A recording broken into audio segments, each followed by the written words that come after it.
if you've been watching the storm track, you've seen the storm has moved a little bit to the west. I just want to emphasize it's now time to finish your preparation, finish executing your plan. We still have room in our shelters to take more people. It's a great alternative. Get in there. It'll be comfortable. Um, the real work is going to start after the storm. For us and for our first responders, we're going to have a lot of debris. And I just want to say it's time for all of us to pull together and keep our families, ourselves, and our neighbors safe. And God bless all those who are here in Clay County helping to keep us safe and across the state. Thank you very much. Good afternoon, everybody. John Ward, Director of Emergency Management, Clay County. As Commissioner stated, we've been watching the storm all week long. It's now time to finish your plan. This storm moved west. It's not the time to let our guard down. This storm became a major hurricane off the west coast, and it's still going to cause Florida catastrophic damages and going to cause significant damages to our area in the way of extreme tropical storm force winds across the entire county for a significant time period. Now's the time to prepare. We did order a mandatory evacuation of zones A, B, and C this morning. Mobile homes, low-lying areas, heavy tree canopies, and if you just feel unsafe. I want our residents to understand that just because we evacuated those 3 zones doesn't mean that anybody else can't evacuate. If you're uncomfortable, you live in a rural area with heavy tree canopy, now's the time to prepare and take action. Our shelters still have plenty of room. We have Lake Asbury Junior High School, which is our special needs shelter that opened this morning. We have Orange Park High School, which is a pet-friendly shelter. We have Clay High School, Keystone Heights High School, which is a pet-friendly shelter, and Wilkinson Elementary School. Those shelters have plenty of room, and if you are uncomfortable in your home, take action and move for there. For our folks along Black Creek, you are going to really need to pay close attention. We've had this nor'easter that sat over us. It's gave us some rain.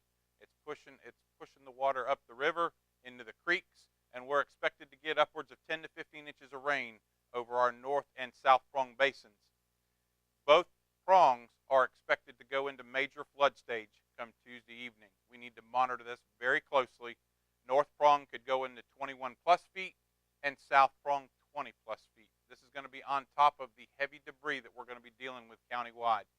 Unlike Matthew, we had isolated areas along the river and small pockets of debris. This debris field that we're going to have is going to be over the entire county, and we're going to have extended power outages for some time.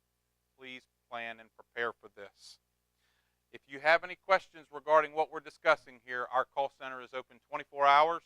That number is 904-284-7703, or you can go to our website at alert.claycountygov.com, where there's multiple tabs where you can you check your zone, what zones you're in, and any other information you need. I'm going to turn it over to Sheriff Daniels now. Thank you, and I'll try to be brief. Folks in Clay County in the viewing audience, as we prepare to feel the effects of whatever the combined effects or impact of this nor'easter that's hovering around the area and Irma bring to this area, just be mindful that good old-fashioned common sense should prevail. Don't get too rattled. Focus on your own safety. Let's put our petty differences aside and think about the safety and security of those folks who live around us, our neighbors, our friends, our family, and don't do anything that's going to put you or anybody else in harm's way. Be mindful of the fact that those areas that are prone to flood are going to flood. Things that are typically unsafe, they're going to be unsafe. So remember, there's shelter available. The men and women of law enforcement, of public safety, emergency management, we're poised to assist during this incident. This is what we train for. This is what we do. There are folks that you can't see behind the scenes, but I can see them all behind the cameras right now who are anxious and ready to assist when called. So just understand that there are folks that are ready and poised and in the gates ready to assist you.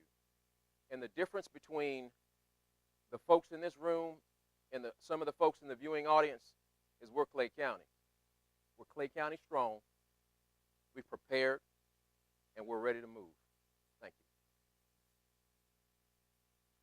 Just in closing, as Sheriff stated, we've got multiple agencies, multiple partner agencies that are here to help respond and recover.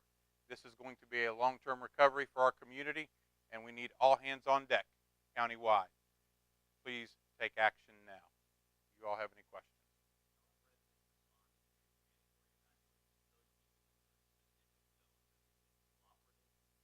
We have not seen a lot of movement, and we fear a lot of that has to do with complacency. Our shelter numbers are low, so that could either mean one thing, or two things. Either our families had plans and they relocated elsewhere, or they're just not moving, and that's a fear that's unknown. We've had some of our municipal agencies have gone out and looked into some of the areas and spoken to a lot of the residents to try and encourage them to leave. One thing we saw was with that westerly shift last night, it appeared, we believe, that the residents were starting to think that we were going to be, outside the danger zone, and it really didn't. When it went to the Gulf, and it's now on the Gulf, we now have a major hurricane that's going to be just to our west, so our residents really need to be prepared. We need them to take action now. By noon tomorrow, if you are not in a shelter, not taking place anywhere, it is hunker down and pray for the best at that point, because we're going to cause significant wind damage. We're going to have limited access to some of our areas for our first responders to get in. We have teams built through Public Works, Fire Rescue, and our Sheriff's Office partners that are staged in fire stations. They're going to move out post-impact and try to start opening these roads, but it's going to take time to do this. As we've stated, we saw Harvey. We saw the catastrophic impacts that are going to be in South Florida. Resources are going to be limited. We need all hands on deck from our community, and we need to be prepared to, unfortunately, have this be a long recovery for us.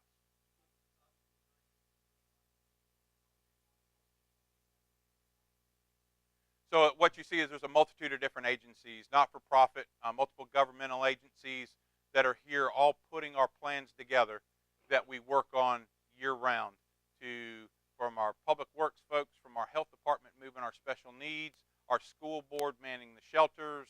There's just a multitude of agencies that are here, a lot of things that are moving when we start looking to response, getting our residents to be prepared, and then the recovery. We're already pushing forward to recovery, getting resources in, staging those resources so we can respond accordingly to our citizens here in the county.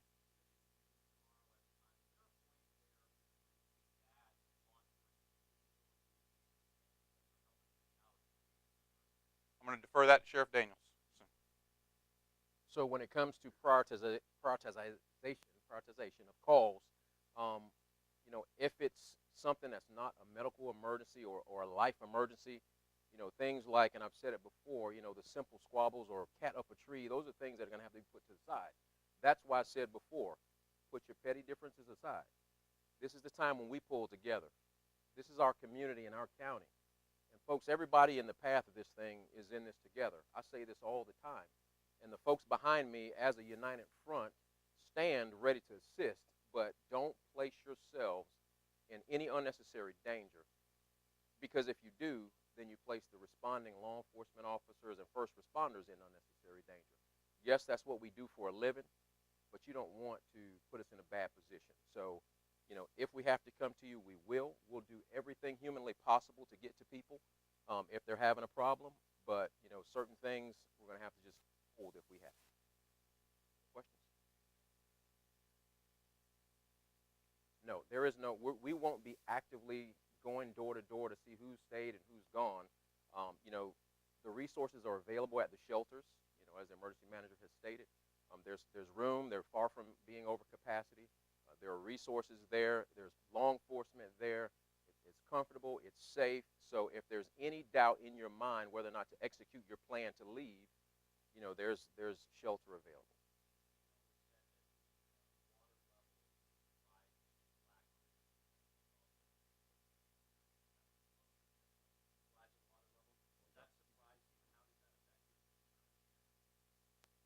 Well, I think that we're kind of going to get a 1-2 punch out of this. We're going to get obviously the extended winds, and this isn't going to be like an afternoon thunderstorm. Winds will be over in 30 minutes. We could be dealing with these winds for 15 to 20 hours sustained. That's why we're saying this is going to be countywide impacts. With our flooding, that flooding is going to come after the impact of the wind. So our folks are going to get out, start looking around, and then we're going to have to be responding to the flooding also. Our folks along the river need to pay close attention. With this storm heading in a northwest direction, it's going to be pushing some water up into the Knights Boat Ramp, the Johnson Slough, a lot of that area up into that northeastern part of the county is going to be pushing the St. Johns River up into that area. So we need our folks to really be prepared as this storm approaches us. All right. Thank you all very much.